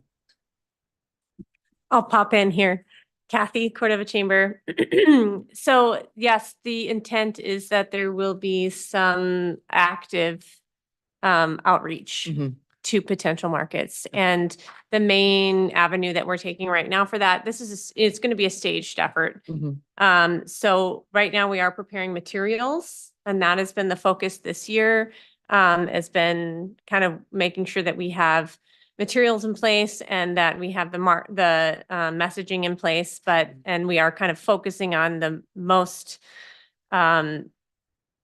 possible or the best targets to come. So for this year, it's been focusing on entities that we think are going to be the most likely to book in the next couple years. But there is going to also be active efforts to be doing outreach specifically. And this is something we talked about in our meetings, and I've talked about with council members as well. And it's also in the marketing plan that was originally established when the Cordova Center was built, going through local businesses and organizations to see what meetings and conferences they can connect with potentials in Cordova. The main limitation is that the conference has to be 200 people or less, and really 150 or less attendees. And so that limits the kinds of conferences and meetings that we can get. And then, beyond that, it's going to be outreach that would be interested, to entities and conferences and meetings that would be interested in maybe what Cordova has to offer for our aesthetics and tours and activities beyond meetings. So that would be a kind of a later target. Okay, thank you. Yeah. Want to come up too, in case you have any other questions? Any other- Anybody else have questions for comments on the MOU? Yeah, Mayor Allison. Yeah, go ahead, Counselor. So I just, Sam, you brought up the 20,000, and I'm just curious. It's, if certain milestones or achievements or merit, or, certain things are met. Now, is that going to be divvied out on a quarter? So we're saying this is a one lump sum. If you met it, yes, no, here's $20,000, or every quarter it's being evaluated. You didn't meet it this quarter, but you met it this quarter. So is there like 5,000 associated with each quarter? And then who is tracking this? Is something that Megan's tracking and the city manager? Who's controlling this funding and tracking those milestones? I honestly do not know how the chamber gets their funding, but I bet Kathy does. My understanding is that there was going to be, so I already give a quarterly report to the city council. And then we had talked about giving a quarterly report that was targeted and specific to Cordova Center marketing that I would deliver to the Cordova Center coordinator and the city manager. And then at the end of the third quarter, we would do a specific kind of recap of the year and setting goals for next year. And then right after that meeting, that there would be a report delivered to city council to say, this is what we've achieved last year. This is, in the 3 quarters of this year, and this is what we have planned for next year.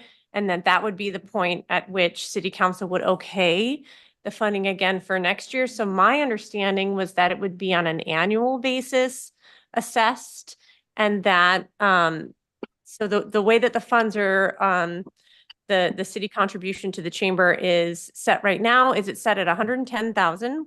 And it's, being paid out by quarter.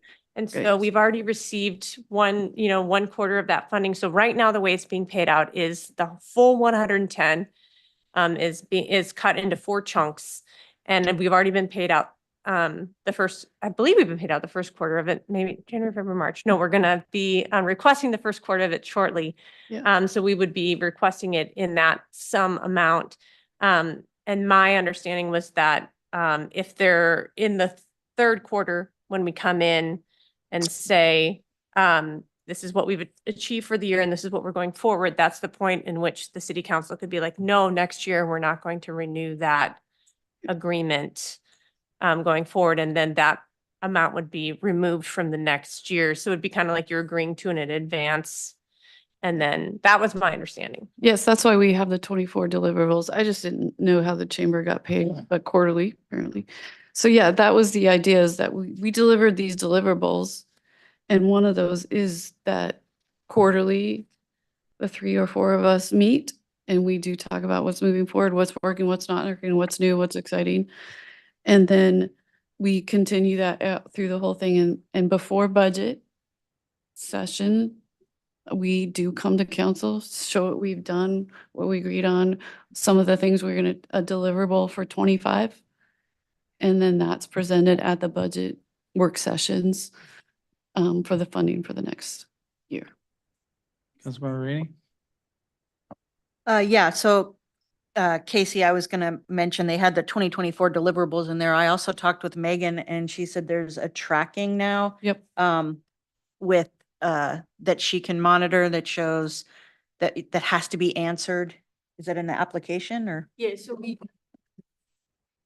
made the form now available online and it can submit directly to my email. And so by doing that, we created like a required question at the end, which is like, how did you hear about us? Which is also good for just general other parameters, like not just the chamber, but the chamber is one of them listed, other than like 4 or 5 others as well. So that's like a tangible physical number that we can have to like read. And I think we'll keep trying to figure out these tangible ways of doing it. It's kind of hard because, you know, people hear it here, they hear it there, they come here, you know, but, you know, between the 2 of us working together, I think we can get a better quantified thing, but that is a great start on that form. Yeah, we also talked about having there be like an exit survey when the conferences come in that say, you know, that does ask questions about, because not only is the chamber providing support to hopefully find new conferences and meetings, but we're already providing a significant amount of support to meeting planners that are planning to come to Cordova. So, you know, our support doesn't stop when they book with you. It actually kind of like engages a little bit stronger when they book with you, because then we provide a lot of support to make sure that they have a good experience so that they walk away talking good about the chamber. And we all know that the best form of marketing is word of mouth. So you really need to make sure that they have a good experience, not only with their meeting, but with their whole experience in Cordova, with their lodging, with their catering, with their other tours and experiences, with their transportation. And so that's a big part of the work that we do as well.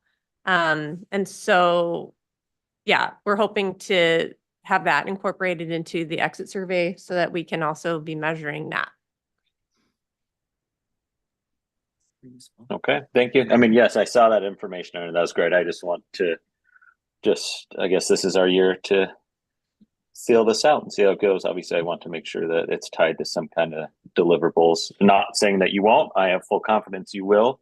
But I just want to set that precedence going forward that this 20,000 is kind of the cherry on top, and you meet certain things and we'll give you $20,000, and that's what is it all or nothing, or some, or, you know, if you met certain things but didn't meet other things, that's what I was curious about. So it sounds like we get to fill it out this year and have a conversation in Q3. So thanks. Mayor Is, Alice, yeah, go ahead. I just wanted to say that I would like to compliment Megan and Kathy and Sam for all their hard work on this. This is exactly what we anticipated seeing develop when we created the Cordova Center. And they've got everything in here. I mean, I've read this thing backwards and forwards, and they've really perfected it. And I'm excited about all the work that they have done to include the tracking and the online applications, because this is what we had hoped would happen, and it's very nice to see. And I think it's also very similar to what we've done with Sheridan Alpine Association with the ski club.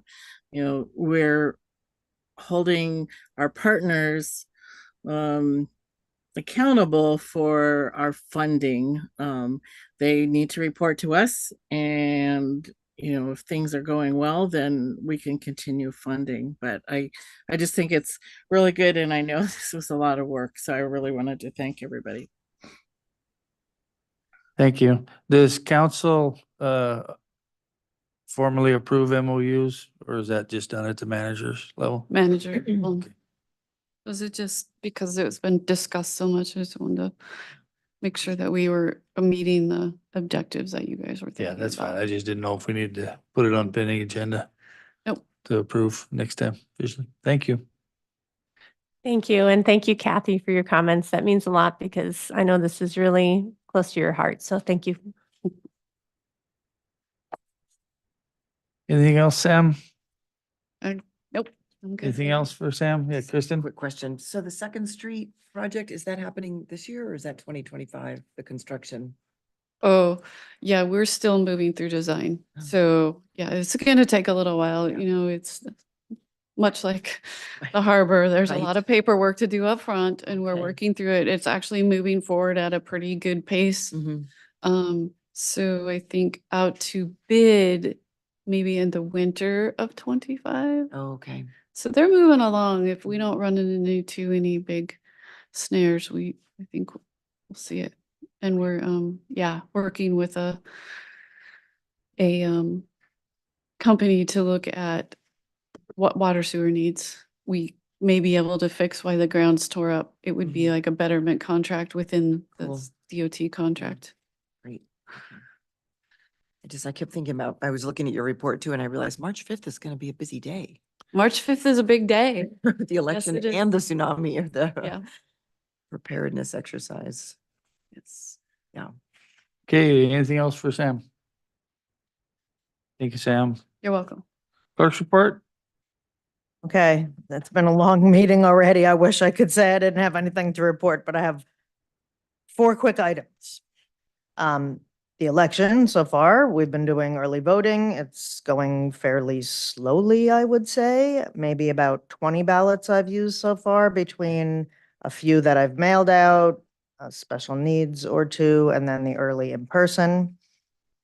So we'll see what happens on March 5th. Then thank you for giving me the election board. Pretty much the same ladies that it is most years. You guys approved that in the consent calendar. Assessing, our software is working great. That software that we got a couple of years ago, and it really gives them the ability to analyze things, and then literally push a button and it hits all the cards. So that's been nice. And Tina's just perfecting them all right now. And those notices will go in the mail March 6th, and that starts the 30-day appeal period. Yeah, that's the day after the election and a day of a meeting. Should be a busy day. And number 3 on my list is that Anchor Bar and Tiny Wings we gave them that February 15th deadline. They made their payments in full to us on the 14th, so that was great. The second part that we had put on that was that they would have to get some kind of fire marshal inspection before they opened. So they are aware of that, and I just don't think they're planning to open. I still do believe they're trying to sell, so we'll see what comes of it, but at least They paid us what they owed us. And then the last thing is the Mariculture Alliance, Alaska Mariculture Alliance. I spoke to the executive director again a couple of times, and then we did get a billing for our voting membership of $250.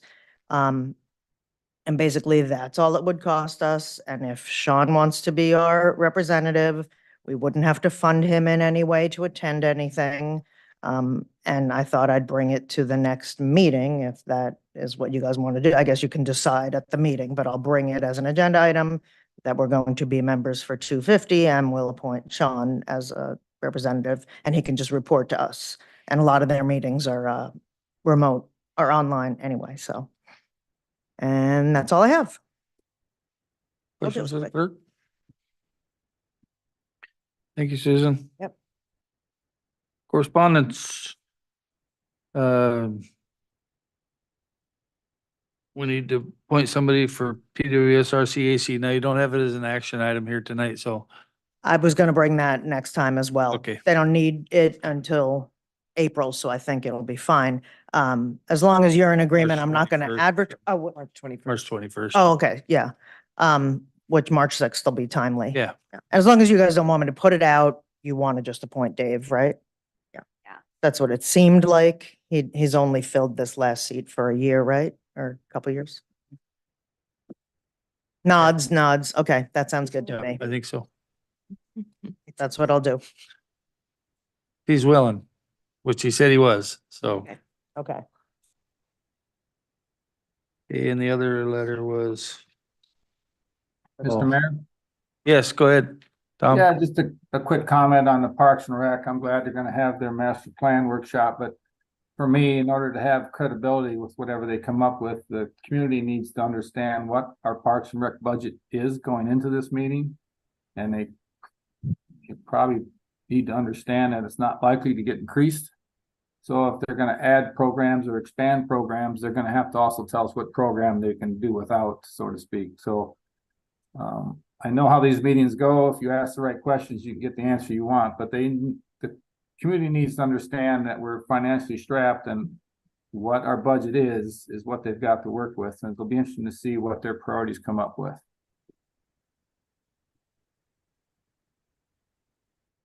Point taken, and Duncan's in the back, nodding his head, so. Good note. Okay, it takes us up to ordinances and resolutions, which we switched these two, so first up is item number 12, resolution 02-2409, a resolution of the council of the city of Cordova, Alaska, approving repayment terms of $3 million borrowed from the permanent fund to sustain cash flow for the remainder of the South Harbor project. Mr. Mayor, I move to adopt resolution 02-24-09. Second. Been moved and seconded. Councilmember Jones.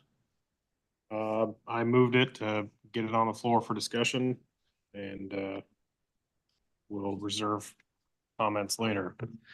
Okay, Councilmember Schaefer.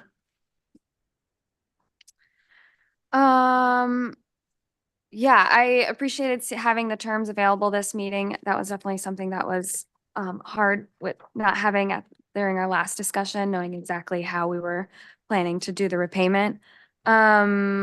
I like the idea of repaying ourselves. It says it's coming from the Harbor Enterprise Fund at 5%. And it's short term, and our investment advisor said, you know, this wouldn't have a huge impact on our fund, so I'm in support. Okay, Councilmember Sherman. I'm in support. Councilmember Baylor. Yeah, I've got a question on the fifth whereas.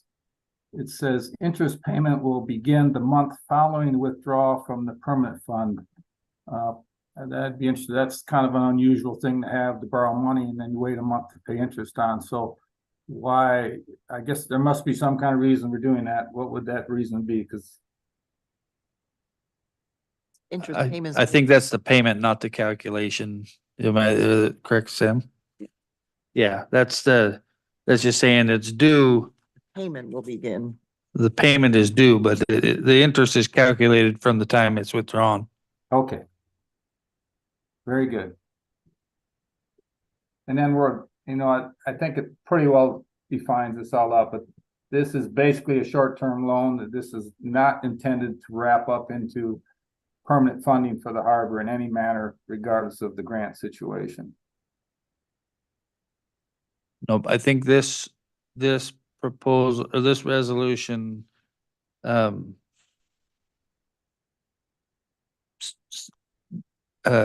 declares or whatever, says that I think we gave it 2 years. Is that what you gave it, Sam? Yeah, it's just such an unknown. We just don't know. We expect it to be, 6 to 9 months, but if our last invoice gets put in July and Mara decides to Argue. stew on their payment, as soon as Mara's payment, Yep. last payment is in, the money is back in the permanent fund with interest. Okay. I support it. Okay, Counselor Kinsman?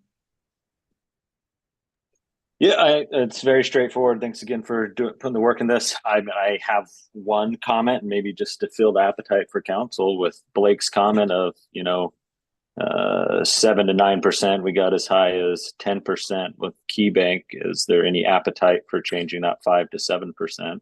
Not a deal breaker. Just curious what council thought is on that.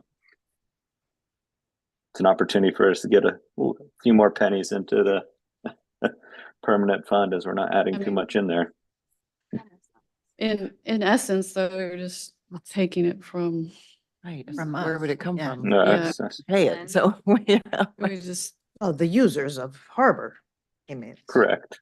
Yep. correct. We're just, yeah. I'm okay if there's not. I'm open to the conversation. 5%'s great.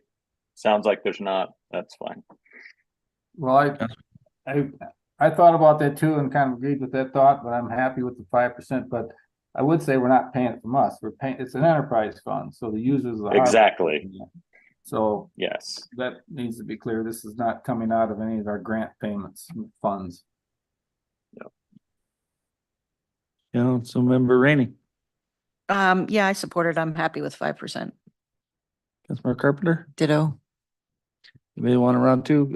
Councilmember Jones. Yeah, I'll support it at 5%. I just want to remind those of us at the table that the Harbor Enterprise Fund already chips in 12% of its total revenue to help balance our general fund. So I think that we have already taxed the users of the harbor quite appropriately. So. Okay, anybody else? Okay, this is I can do it as a roll yeah, call. let's do a roll call. So on resolution 22409, Tom Baylor, Yes. Wendy Rainey, Yes. Ken Jones, Yes. Ann Schaefer, Yes. Casey Kinsman, Yes. Kristen Carpenter, Yes. Kathy Sherman. Yes. Motion carries 7-0. Okay, so we're now going to decide on ordinance 1215, an ordinance of the Council of the City of Cordova, Alaska, authorizing transfer of $3 million from the General Reserve Fund, Permanent Fund, to the Harbor Enterprise Fund to sustain cash flow for the remainder of the South Harbor project. Yeah, Mr. Mayor, I move to adopt ordinance 1215. Second. Councilmember Jones. Yeah, I support this. I was glad with the change to talk about the repayment first and approve that first and, yeah, it's unfortunate that the, cash flow is what it is, but I think this will help get us to the finish line on the project, and whatever we can do to support getting this project done on time for the fishing season, I think we need to do. So I support it.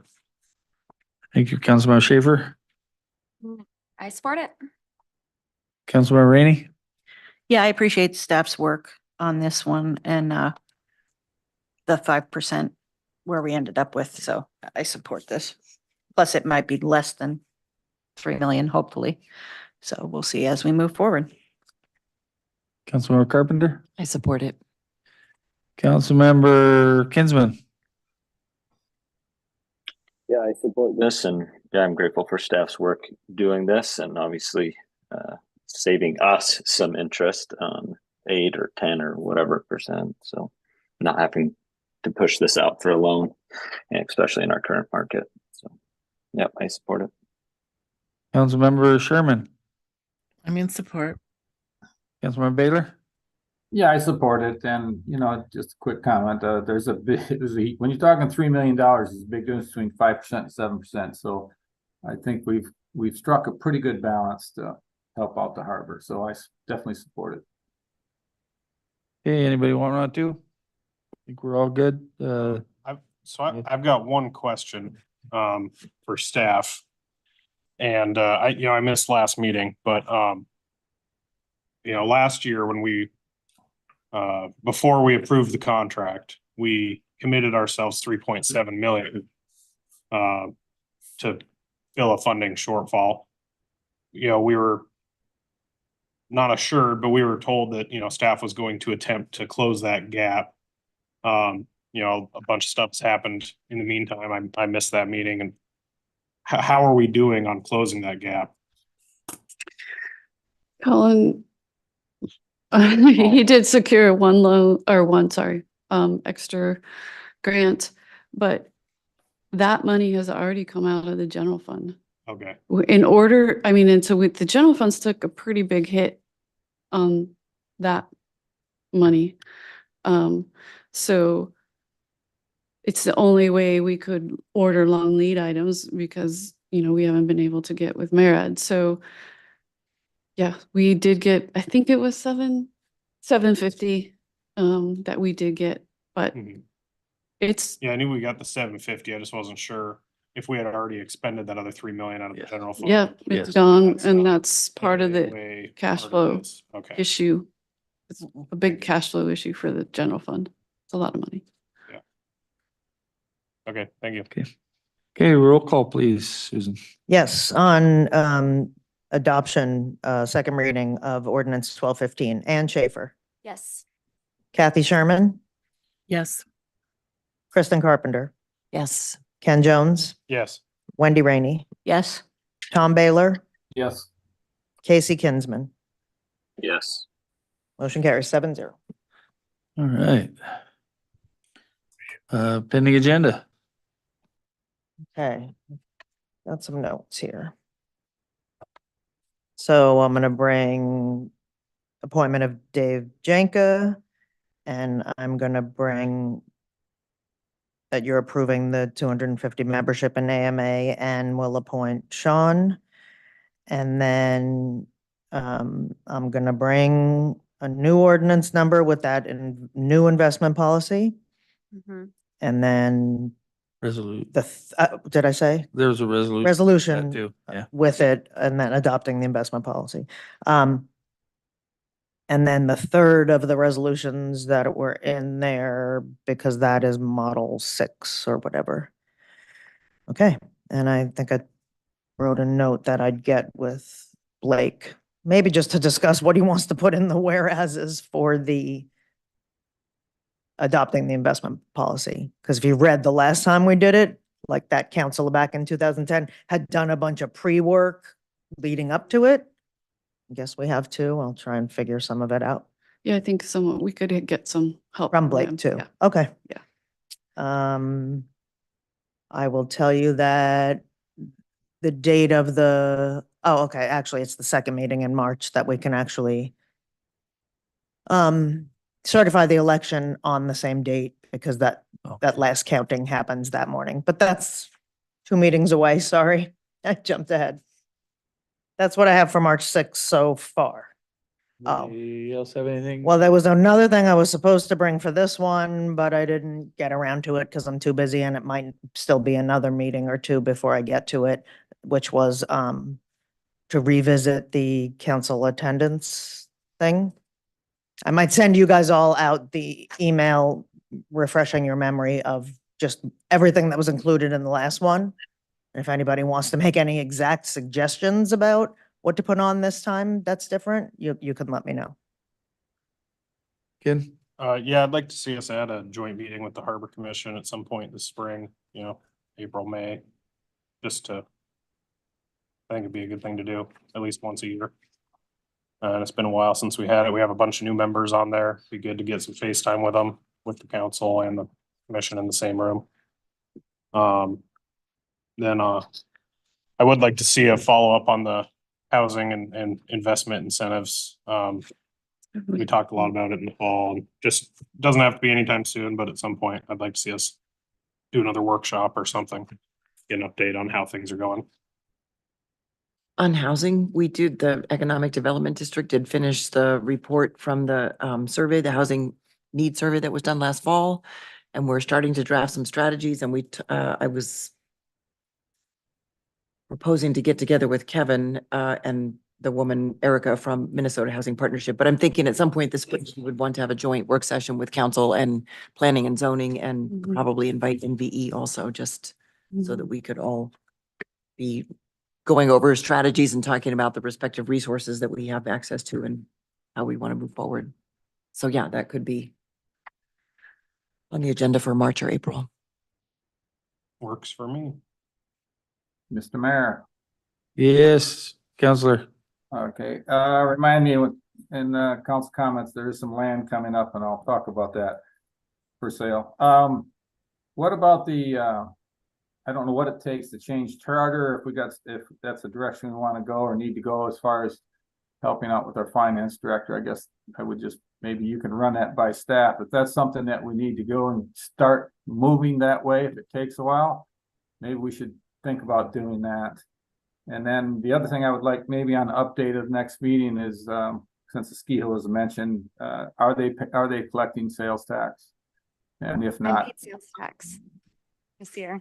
But did they refund you? Because Kevin did as well and he got refunded.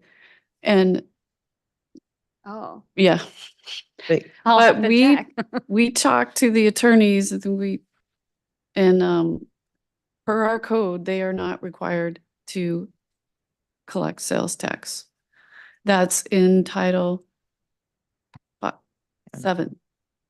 Oh, we're changing it, you mean, when we? I'm did the not saying new? we're changing, I'm just saying Oh. it is in the title that we will be discussing that particular exemption. Yeah, I think there's some work we need to do on our code for all of that, because according to what I heard at the recent AML conference during the tax session that I attended, was that some of these nonprofits or supposedly tax exempt people aren't so tax exempt if it's written specifically into your code. Your code has to specifically state what they're supposed to be taxing and paying tax on, but it can be done. I had always heard that it couldn't, but they were pretty clear that it could if it was written specifically into your code. So I think there's some things we can do with our code to help with that, and Ski Hill is one of those. Anything else, Councilmember Jones? When we're on the subject of Ski Hill, you know, maybe when does that lease agreement, or is it an MOU? 27, I think. It's 2027. Okay. So It's and so that's the lease agreement with us or the contract we have with Sheridan, but it's also the lease agreement with the state okay. for that whole area. Everything goes out to that. So Kevin has it on his radar. He has contacted DNR to start the conversation. And yeah, we will do a very formal discussion about what the ski hill looks like and what we want to look for in a contract in the future. So- Excuse me, that they just had like an annual meeting. I know Ann was on too, or a general meeting, and I listened in, and seems like they're maybe just still trying to get organized. Is there a changeover with folks taking the lead on that? It was pretty limited in information as far as discussing much of anything. So I think maybe, they're just moving forward with getting a handle on getting some folks, the way they're operating. So I'm looking forward to maybe some changes coming up before the next meeting. But I was listening in to see if they discussed anything about the lease or anything. There Yeah. was nothing on the agenda. I think they're worried about other things Far from besides there. that. Yeah, Not on the radar yet. yeah. So, yeah, I guess, the reason I asked that question is I would like to, and you know, it doesn't need to get put on pending agenda yet, but I would like to see us have some sort of a workshop or a discussion, a joint meeting perhaps with the Sheridan Alpine and discuss what it is the city wants to see out of the Hill, like you were saying, and then also potentially when we do renew that lease with the state, potentially expanding the area to include the Ridge. That's something that the city has power to ask the state to lease us more areas. So I think that that's something we should explore. But As a recreational. correct. I think too, the Trails Committee, which is a subset of the Parks and Rec, is also talking about that area and working with them prior to that lease renewal, to help them with that lease renewal on getting some more area up there in the lease. Okay, anything else? Yeah, and just along our conversation today that we had with Blake, I know we're bringing forth something as an agenda next item. Is there any appetite out there for some strategic planning and or a work session, whatever we want to call it, to see, I mean, just to have a discussion of what our goals are for this money? What is that number we want? What number do we want that permanent fund to be at before we can potentially start taking some draws on it? And if we're taking draws, what do we want to do with those draws? Are we going to put some money aside? So similar to what he was speaking of, that ADA fund, where we can have our own perpetual loan system as unfortunately we're not there, but we're going to have an asphalt plant here in the next few years. And unfortunately, we're not in a position to really loan ourselves some money to do some secondary roads that the city has. And that's kind of a missed opportunity that if we can do some strategic planning, I think would be in our benefit. And obviously this, to include Blake, just curious. It's taking more of our precious time. I understand that, but I think now is the time to kind of create that vision for this fund as we now have our new account manager and kind of continue with that momentum. So I would like to see that, but again, I think we'll be discussing that during the whole approval of the new investment policy. Yeah, I agree. I'd like to get a work session in there. I mean, we have the potential of pulling back a pool liner this next fall, and that could lead to the possibility of not having a pool. So, a new pool potentially in our future is one of the projects that we potentially could look at a good chunk of money that we don't have. So I'd certainly like to get in a work session and figure out what our goals are and where we want to put a cap on that or not put a cap.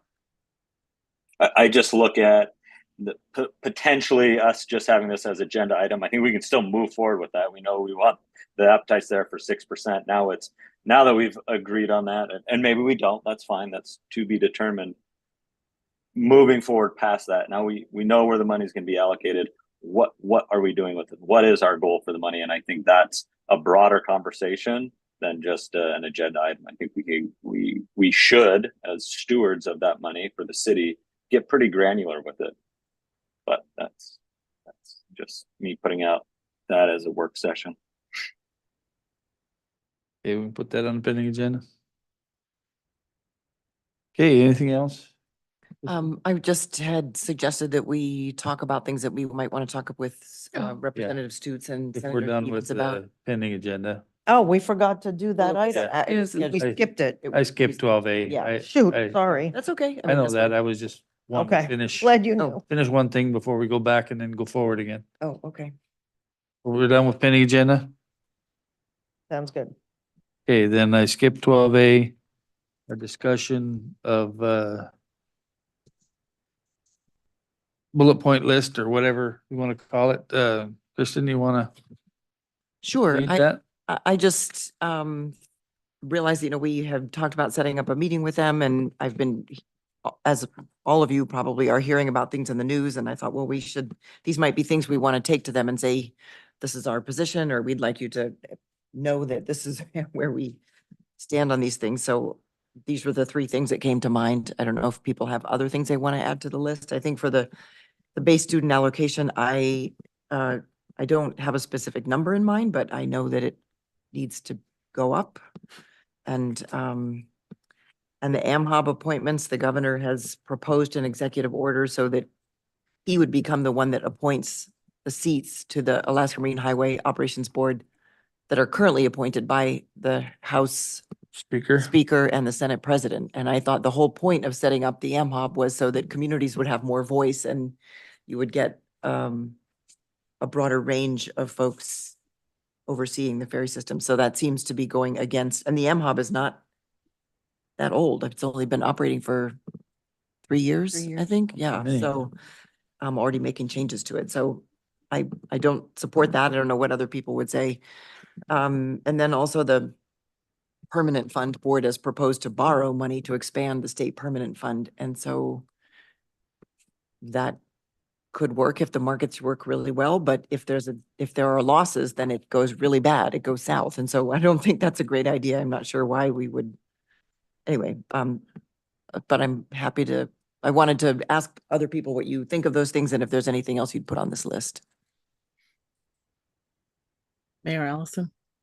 Yeah, go ahead, Councilor Sherman. I agree with all those things that Councilor Carpenter has on the list. I would also maybe a little bit closer to home. I think Whiteshed Road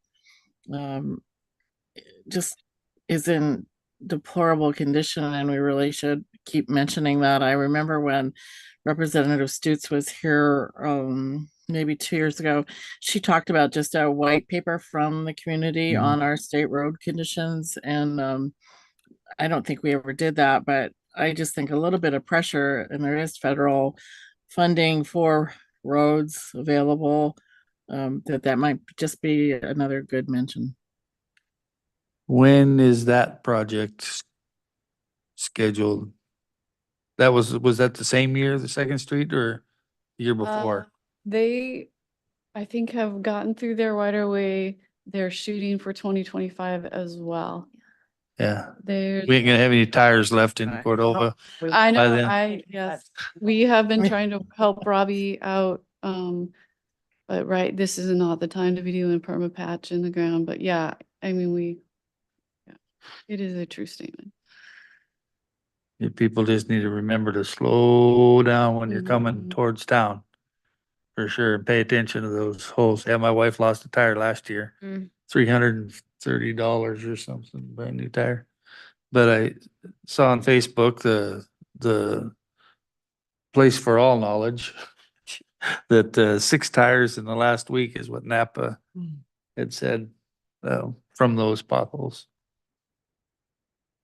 I feel like something to always bring up when we talk to the governor or to our reps is the supporting the state bond debt reimbursement to 100% funding. Yeah. School bond debt. A school bond debt Mhm. reimbursement, yeah. Is a really big part of our budget. And when that doesn't get funded, we feel it. Councilmember Jones? Yeah, I'd like to add on here, I guess maybe 2 distinct items, but they're both kind of relating to the same thing as Board of Fish. We have a Board of Fish meeting coming up in December. There's constant attempts to try to pull it to Anchorage. It seems like every time the Board of Fish meets, they always try to pull the meeting out of Cordova. So we definitely want to stay on top of that. I'm heading on the ferry in the morning. There's the Upper Cook Inlet Board of Fish meeting happening in Anchorage this weekend, and there's proposal 43. So this would be the second item. There's a lot of anti-hatchery rhetoric and sentiment that is continually being pushed by different user groups, and primarily on the anti-pink salmon hatcheries, which is, our entire economy is kind of based around. So I think we need to just keep on top of that and keep pressing our representatives to recommend good Board of Fish members that are pro hatchery. So. Anybody else have anything? I do, yeah. Along those lines, as we're talking White Shed, which I could not agree with more, is actually a much broader issue, and I think we're going to see it come to a head in probably about the next 5 years, and that is the really the recruiting for that works department, that DOT. I mean, we know it as Robbie's group, Robbie's work group. There's no incentive for people to work for the state at this point. I mean, I think he has 3 open positions right now, and then that affects us, and it affects us on our local commutes. That's fine. As we see White Shed, anyways, being able to repair some of those roads, as we already mentioned, the city's trying to help and pick up some of that slack, which is great. I appreciate that partnership. Not necessarily sustainable, but I appreciate we can do that. But this is also affecting the airport. There's times that during the winter that they just cannot keep up because and if you guys don't know, there's only 3 road crew members that they have. That's it. And that's doing all the airport, and that's doing all of our paved road. So, and we're not the only community. And so I just want to make sure that we're speaking to that. Because again, as we start losing people who are tiered with a pension, and there's no incentive for someone to come up and just be an operator. So I'd really like to see that as an item. Yeah, I'm pretty sure that is on their radar along with the ferry cruise, but from what I've heard, ferry cruise is a paperwork nightmare to get on there, but they just gossip I've heard. Anything else?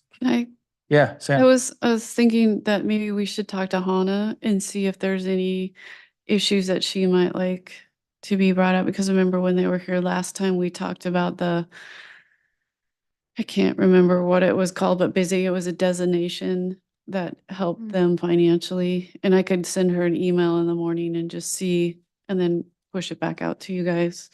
Cause she might have something. Yeah, I think that's a good idea to reach out to Dr. Sanders. And also with the BSA funding, maybe it'd be a good idea to work with Alex at the school, just so we have like a united message, or that we're on the same page of like what the target support level is. Just so we're, pushing the same Current message. bill in the Senate was 300. The House is still doing theirs. But I think it was 1,500, give or take a couple hundred, to just keep up with inflation. So they're going backwards. Even at 300. Oh, yeah. Yeah. For sure. I'm sure they're pushing for the 1,500 range. Anything else on that? Thank you. Okay, I'm sure other things will come up. They'll probably give us a report, and that'll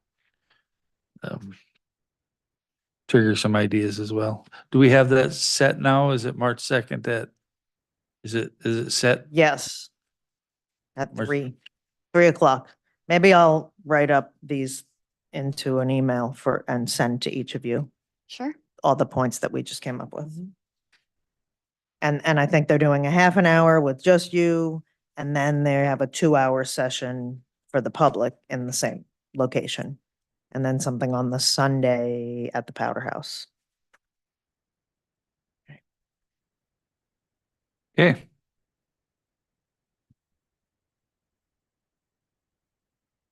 That takes us to audience participation. Down to 2 staff and Dave Jenkins left in the audience. So nobody's running to the mic, so we'll go to council comments. Councilmember Baylor. Yeah, well, speaking with land, talking about the land, I don't know, Sam, I sent you a text. Did that happen to come through? Yeah, I got it. Can And I you do believe, enlarge that out? So do you know that piece of property? It's there, right? by Mount Eccles, or, sorry, not Mount Eccles, Right where the water. Eccles and sewer- Lagoon. Yeah, right where the water and sewer department is. Yeah, so that piece of property, the university is gonna come back out with that. They're gonna subdivide that. So that's coming, they're gonna be coming available. They're working towards that. which is great news. I'm not sure how it's all gonna come about, but Yeah, Tom, I took our notes from that meeting and gave them to Sam and gave them to Kevin as well. Okay. So we were looking at the map and I already brought those notes to them, just so you know, I passed them on. good, for the public to know. It's like, if that could get developed, that would be a huge benefit to everybody. I go back to my notes, see what I want to talk about. I'm real excited about our new investment fund, and we do need to have those discussions that we discussed. I mean, everybody does it in their private life. We need to set some goals and see if we can't reach those. And you can see CEC is upping their rates to almost 16%, is it? Which is gonna hurt the city budget. We have a lot of buildings and a lot of electrical use. And this kind of, to me, it kind of goes to the way we spend our money also, pulling out of the permanent fund. We did $100,000 survey or, feasibility study with Cordova Electric. It came back, said it wasn't feasible unless the city paid, 48% of the cost. And yet they continued on to spend almost $750,000 on that project before shutting it down. So you got to wonder, if they had their $750,000, whether we'd have a 16% rate hike. We need to pay attention to those kind of mistakes, that the city doesn't just start spending that permanent fund money and we'll be in the same position. When we need it, we'll have to raise taxes. So appreciate everybody's work, and we'll move forward. Thanks. Councilmember Kinsman. Yeah, thank you. I look forward to further discussion on our permanent fund. It's kind of an exciting time to be able to be at this ground level and hopefully setting the next generation up for success. I mean, that's all hopefully all of us can hope for. So I'm excited to be a part of that. I do appreciate the work that Kathy, Sam, and Megan put into the MOU. Look forward to seeing what our future looks there. I know that, again, going back to the very beginning, I think we have a bright future ahead of us with marketing this beautiful building that we have. So, a lot of good work. A lot of good work went to the packet. Thanks, Colin, for the update on the harbor as well. So that's all I have. Thanks, guys. Councilmember Sherman. I will echo everything that's been said so far. I feel like we're making great progress, even though some things kind of scare us. I just paid 21% sales tax here in Oregon today. So, as hard as it is sometimes in Cordova, I'm thinking, okay, well, it's hard everywhere. So, that's all I have. I'm just looking forward to being home soon. Thank you. I appreciate you guys that are on the phone that are participating. Councilmember Rainey. I'd just like to thank Sam for doing more than 2 jobs well. And all the work on the MOU. We've been reviewing that, and that was really what I was looking for, was some measurable outcomes for working with the chamber. So I was really pleased to see that. They did a really good job with that. And vote for me for seat D. Thanks to everybody. The meeting was a great meeting. Councilmember Carpenter. Thanks. Yeah, I would echo the previous comments. I'm super pleased about the MOU. And because we were talking about White Shed Road, I just was thinking back to when Nickoloff Way was done. I don't know how many years it's been since that got 16. Seriously? So at the time, there was some pushback because we paid to have engineers design that. And there was some comments that, oh, we just can, just give the drawings to local contractors. We don't need to pay engineers. But I think that street's the best street in town. It's in the best condition. It was crowned. They've got the drainage ditches. And I think that crowning, just like what they did on Alleganic Road, is the key, because we clearly have drainage issues. So I hope in these projects in the future, when they redo White Shed Road and some of the other places, that they could be thinking about that also, but 16 years. No, No. Oh, 20 years. 2016. I'm 2016. Thank you. I was like, there's no way. Yeah, okay.